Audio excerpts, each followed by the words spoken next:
रामकृष्ण हरी. रामकृष्ण हरी. सर्व श्रोत्यांना मनपूर्वक धन्यवाद की तुम्ही जो प्रतिसाद देत आहात. विशेषतः कीर्तनाचं व्यावसायीकरण करणे या व्हिडिओवरती तुम्ही जो उदंड प्रतिसाद दिला, अतिशय सकारात्मक अशा प्रतिक्रिया आल्या आणि तुमच्याच मनातली भावना जयंत देशपांडेंनी बोलून दाखवली. ही जी तुम्ही व्यक्त केलं त्याच्याबद्दल धन्यवाद. आणि खरं सांगायचं म्हणजे आम्ही तुमचेच प्रतिनिधी आहोत. जयंतराव स्वतः प्रत्यक्ष संप्रदायातले असल्यामुळे ते त्या परिभाषेत बोलतात आणि मी सगळ्या तुमच्यासारख्या सर्वसामान्य भक्तांचा प्रतिनिधी आहे की ज्याला त्याच्याबद्दल आस्था आहे आणि समजून घ्यायचे, प्रामाणिकपणे समजून घ्यायचे. जयंतराव, मी तुम्हाला यासाठी धन्यवाद देतो की तुम्ही धाडस दाखवलं आणि हा जो कटू विषय होता, आपल्याकडे कडू वाळके तोडणं असं म्हणतात, ते तोडले. आता एक तसाच पुढं जो विषय आलेला आहे त्याच्याबद्दलही तुम्ही जरा स्पष्टपणे आणि कुठलीही भीडभाड न ठेवता, तुमचा बाणा तसा आहेच आहे. पंढरपूर कॅरिडॉर ह्या विषयावरती फार मोठ्या प्रमाणामध्ये उलटसुलट चर्चा होते आहे. जसं आपल्याकडं समृद्धी महामार्ग की त्याच्या नावानं बॉम्ब करायची, शक्तिपीठ महामार्ग त्याच्या नावानं बॉम्ब करायची. पण बऱ्याचदा असं होतं की विरोधासाठी विरोध केला जातो किंवा पाठिंबा देणारे किंवा म्हणजे आंधळे भक्त पण आहेत आणि आंधळे विरोधक पण आहेत. मला हे दोन्ही गोष्टी टाळायच्या आहेत. आपण स्वतः सांप्रदायिक आहात, आपण इतक्या दिवसांपासून पंढरपूरला वैयक्तिक पातळीवरती जात आलेले आहात. पहिला जो मला प्रश्न विचारायचा की मुळात हे पंढरपूर कॅरिडॉर नावाची गरज काय, म्हणजे काय आहे ही गोष्ट आणि ही गरज का निर्माण झाली. काशी विश्वनाथ कॅरिडॉर आपण ऐकून होतो, बाकीच्या ठिकाणी कॅरिडॉर हा शब्द फार हे झालेला आहे. तसं पंढरपूर कॅरिडॉर नावाची गोष्ट काय आहे आणि ह्याची गरज का, म्हणजे का निर्माण झाली. बरोबर आहे श्रीकांतराव. थोडं सुरुवातीला तुम्ही जे सुरुवात त्याची केली प्रास्ताविक, त्याला जोडून एक दोन वाक्य मलाही बोलायचे आहेत की जो उदंड प्रतिसाद आपल्याला सगळा मिळतो आहे या चर्चेला. माझी एक विनंती आहे सगळ्या श्रोत्यांना की याच्यामध्ये वारकरी संप्रदायावरती टीका करण्याचा अजिबात विचार नाही आहे, अजिबात नाही आहे. हे तळमळीतून चाललेलं आहे. आपला संप्रदाय अधिक गौरवशाली व्हावा, आपल्या संप्रदायातल्या काही उणिवा असतील तर त्या समोर याव्यात आणि त्या दुरुस्त होऊन संप्रदाय अधिक शुद्ध स्वरूपात यावा, याच्यापेक्षा वेगळा कुठलाही हेतू असू शकत नाही. पांडुरंगाचा अपराध आपल्या हातनं कधीही होणार नाही याची आपण काळजी नक्की घेणार आहोत. आता तुम्ही हा जो प्रश्न मला विचारला, हा प्रश्न विचारताना किमान 4-5 वेळेला कॅरिडॉर हा शब्द उच्चारला. माझं मुळामध्ये तुम्ही जी भूमिका मांडली की अशा प्रकारची जर काही विकास होत असतील तर त्याच्या संबंधी भूमिका काय असली पाहिजे. विरोध करण्याचाही प्रश्न नाही, त्याला वेगळं पुढे जाऊन समर्थन करण्याचाही प्रश्न नाही. काळाची गरज म्हणून काही गोष्टी असतात.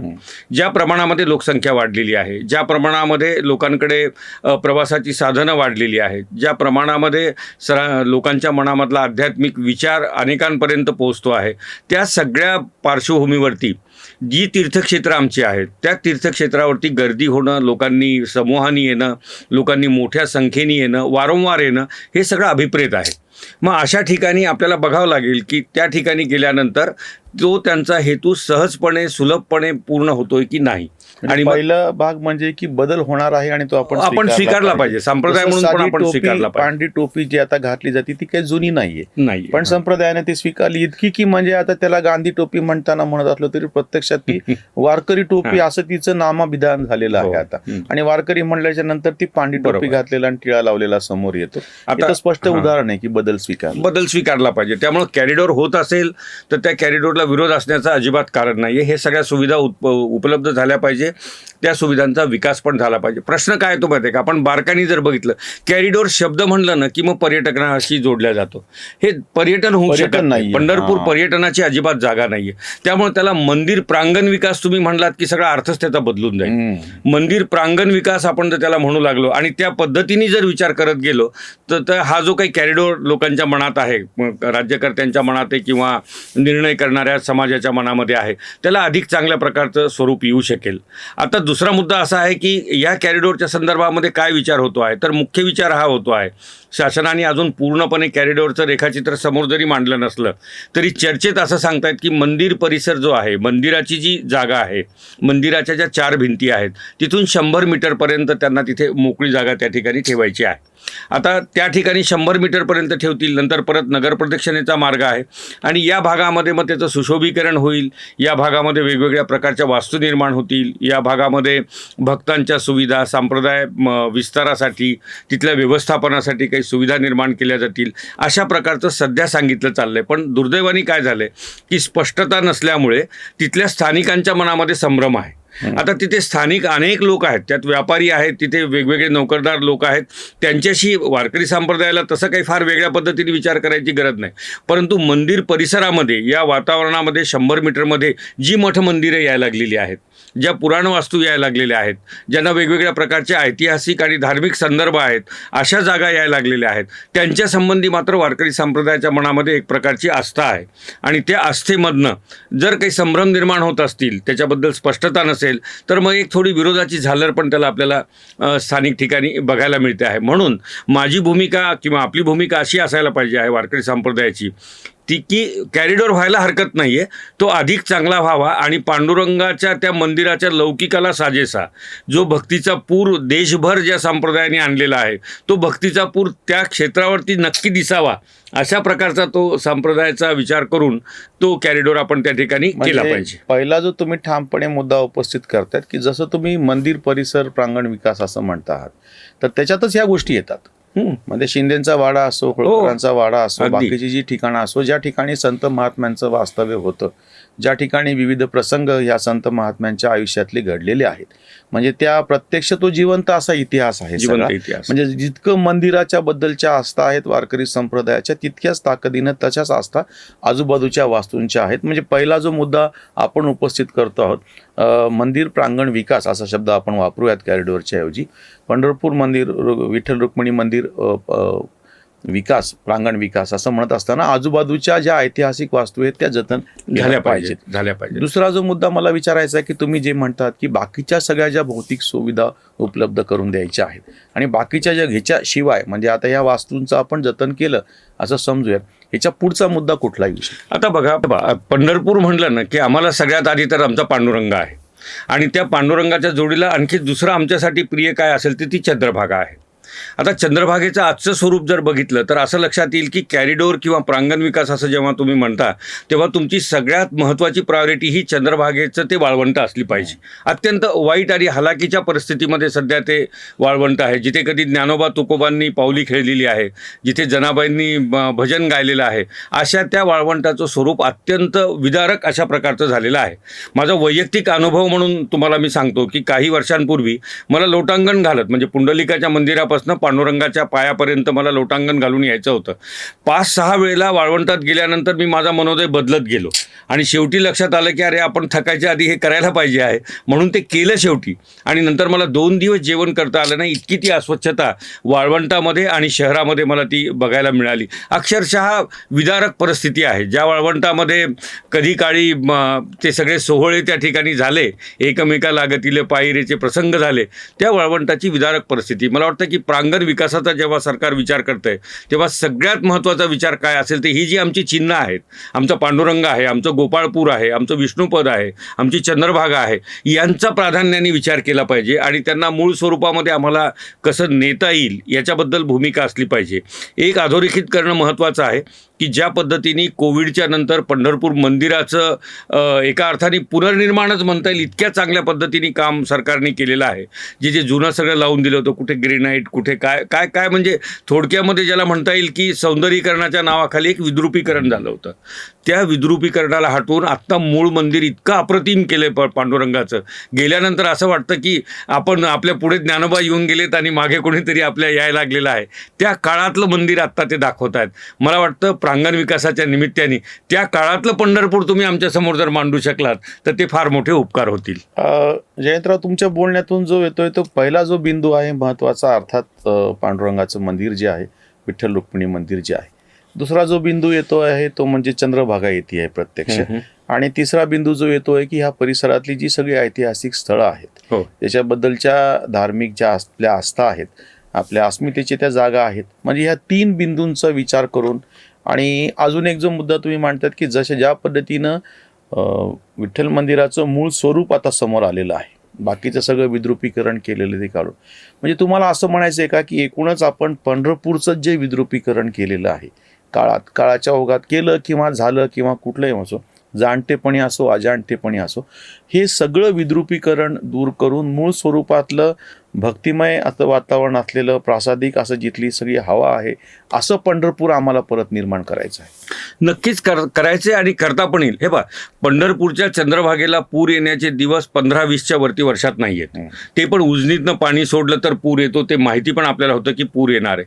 का नाही आम्ही पंढरपूरच्या त्या चंद्रभागेच्या वाळवंटामध्ये पहिलं तीरापर्यंत 4-5 पूल घेऊन जाऊ शकत आणि पलीकडे सगळा भौतिक विकास करू शकत? बांधू शकतो ना, धर्मशाळा बांधू शकतो, अभ्यासिका बांधू शकतो, संतपीठ त्यात ते म्हणतायत ते अन्य प्रकारच्या भौतिक सुविधांसाठी आपण चंद्रभागेचा पैलतीराचा विचार केला तर काय बिघडतं? इव्हन बारीसाठी पण, कार्तिकीतली बारी तर आपण तिथून पण करू शकतो. मोजके 15-20 दिवस आहेत की जेव्हा ती चंद्रभागा दुथडी भरून वाहिलेली असते. आपण पुलांचा विचार करू शकतो, त्या दृष्टीने करता येईल. आणि मग काय होईल की ही जी चिन्ह आहेत आमची, आता बघा मी ज्या म्हणजे माझे जे सद्गुरू आहेत गोपाळ महाराज जालनापूरकर, आम्ही 50 मीटरवरती आहोत मंदिरापासून. तिथे माझे सद्गुरू, त्यांचे सद्गुरू यांनी साधना केलेली जागा आहे. माझ्या घराच्या थोडं पुढे, माझ्या गुरूंच्या घराच्या थोडं पुढे अमळनेरकर महाराजांचा अप्रतिम मठ आहे. अमळनेरकरांची केवढी जाज्वल्य परंपरा आहे. मंदिराच्या बाहेर पडलं की तिथे आमच्या नामदेवांची पायरी आहे, पुढे चोखामेळाची समाधी आहे, थोडं पुढे गेलं की नरहरी सोनारांचं त्या ठिकाणी स्मृतिस्थळ आहे, त्याच्या पुढे गेलं की नामदेव महाराजांचं स्मृतिस्थळ आहे.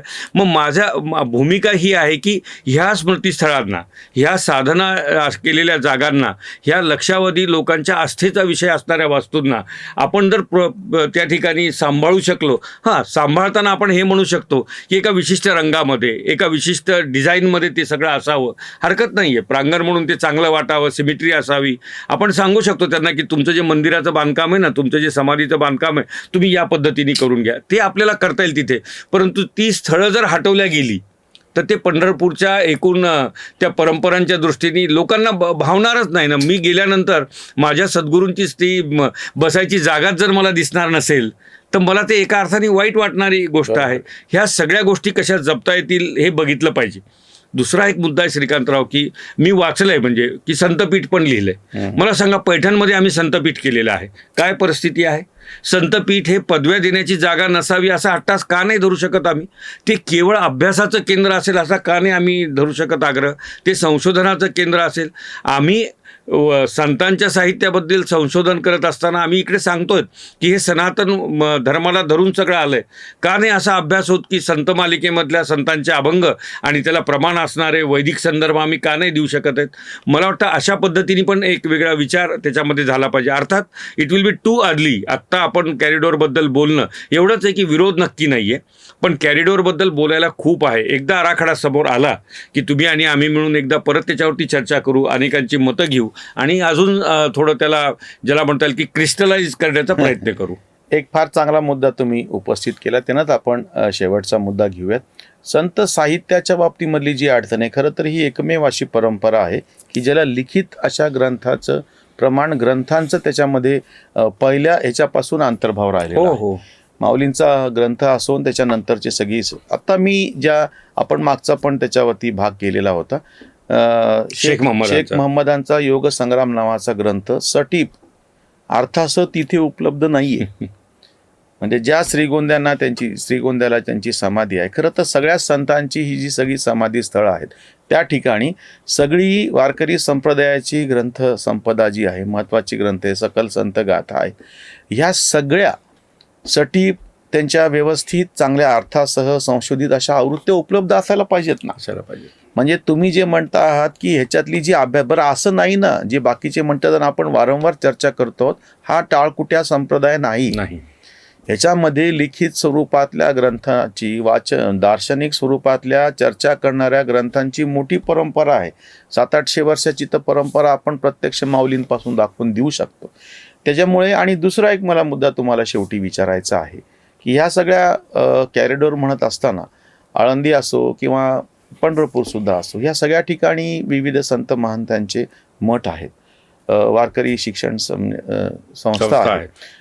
मला त्याला जोडून जो प्रश्न विचारायचा की ही आपल्याकडची जी सगळी लिखित परंपरा आहे त्याचा अभ्यास होणे, म्हणजे त्या जसं वेगवेगळ्या विद्यापीठामध्ये आपण चेअर्स म्हणजे त्याचे आदेश करून ठेवलेले असतात, खुर्च्या म्हणतो आपण त्यांना, अध्यासनं केलेली आहेत, पण ते बाजूला ठेवा, ते करायचे ते करू देत. पण आपल्याला पंढरपूरमध्ये संत साहित्याच्या अभ्यासासाठी, त्याच्यानंतर संत म्हणजे कीर्तन परंपरेच्या अभ्यासासाठी, आणि मुख्य म्हणजे ह्याच्या बरोबरीनं जे संगीत चालत आलेलं आहे त्यासाठी तिथे प्रत्यक्ष आपल्याला काय करता येऊ शकेल की जे सगळं त्याच्या क्षेत्रातले जे लोक आहेत, जसं चातुर्मासामध्ये तिथे सगळे संत महात्मे 4 महिने येऊन बसतात आणि चिंतन करतात, तसं याच्याही विषयावरती चिंतन होईल असं आपल्याला काही कॅरिडोरच्या निमित्तानं करता येऊ शकेल. नक्कीच श्रीकांतराव, हा मंदिर प्रांगणाचा जो आपण आत्ता चर्चा करतो आहोत, मंदिर काय झालं माहिती आहे का, आम्ही देवाला पुजतो. आमच्यासमोर 2 अजून प्रश्न शिल्लक राहतात. आम्ही देवळाला पुजतो का? आम्ही त्या देवाच्या तत्वज्ञानाला पुजतो का?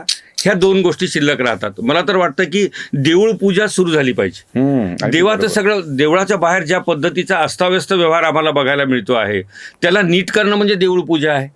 तशा प्रकारची देऊळ पूजा. आणि मग हे आम्ही हे कसं लोकांपर्यंत न्यायचं आहे, तर त्याचं माध्यम म्हणून हे सगळं साहित्य आहे. त्या साहित्याची, त्या परंपरांची, त्यातल्या त्या चालीरीतींची पूजा आम्ही करतो आहोत का? भजनाकडे आम्ही पूजा म्हणून बघणार आहेत का? ग्रंथ वाचनाकडे आम्ही पूजा म्हणून बघणार आहेत का? तो भाव तिथे आम्हाला द्यायचा आहे. त्यामुळं प्रांगण विकास करत असताना अक्षरशः आम्ही सांगतो की 1 दिवसाचे पण तिथे शिबिर असायला हरकत नाही आहे, की पावली कशी खेळायची आहे, चाल कशी म्हणायची आहे, कीर्तनाचे आकृतीबंध काय आहे, टाळ कसा वाजवायचा आहे, हे सगळं तिथे होऊ शकतं ना. तिथे माझं भूमिका तीच आहे की हे प्रांगण विकास जेव्हा करतील या मंदिराचा आणि जेव्हा अंतिम आराखडा समोर येईल, तेव्हा ह्या संप्रदायाचा देव असणारी अधिष्ठात्री देवता पांडुरंग, या संप्रदायाचा विचार असणारं सगळं ग्रंथसंपदा म्हणजे आमची अभंगवाणी, आणि या संप्रदायाला सर्वतोमुखी करून सर्वांपर्यंत घेऊन जाणारा आमचा जो काही एक रचनेचा भाग आहे, भजन, पूजन, कीर्तन, प्रवचन, ह्या सगळ्यांच्या दृष्टीने सखोल चिंतन झालं पाहिजे आणि त्याची मांडणी तिथे झाली पाहिजे. आणि अव्याहतपणे ते कसं चालेल याचा विचार केला पाहिजे. एक आनंदाची गोष्ट तुम्हाला सांगतो, चातुर्मासामध्ये पंढरपूरमध्ये जा आणि नगरामध्ये राहा, म्हणजे नगर प्रदक्षिणेच्या भागामध्ये राहा. 24 तास कानावरती टाळ मृदुंगाचा आवाज येतो. मला असं वाटतं की मंदिर प्रांगण झाल्यानंतर, आणि तो मी ऐकतो असं नाही आहे, तो पांडुरंग पण ऐकायला लागला. बरोबर. त्या पांडुरंगाच्या कानापर्यंत हा टाळ मृदुंगाचा आवाज जाण्यात बाधा येऊ नये इतकी कॅरिडोर करताना काळजी घेतली तरी खूप आहे. खूप चांगली भावना, अतिशय तळमळीनं, स्वच्छपणे, आणि तुमच्याकडे जी वैचारिक स्पष्टता आहे त्याच्या बाबतीतली, हा जो पंढरपूर कॅरिडोर आहे, हिचं पूर्णपणे जी इतक्या सर्वसामान्य भक्तांच्या मनामधली जी त्याच्याबद्दलची भावना आहे, तिला कुठेही बाधा पोहोचू नये ह्या दृष्टीनं ह्या कॅरिडोरचा विचार व्हावा. मुळात कॅरिडोर न म्हणता आपण त्याला मंदिर प्रांगण विकास असं जे तुम्ही शब्द दिलेला आहे, असा काहीतरी असा वेगळा शब्द देऊया जेणेकरून त्याच्याबद्दलची भावना पण तशी राहू शकेल. तुमच्या पण काय प्रतिक्रिया असली तर जरूर कळवा. इथेच थांबूयात. रामकृष्ण. रामकृष्ण हरी.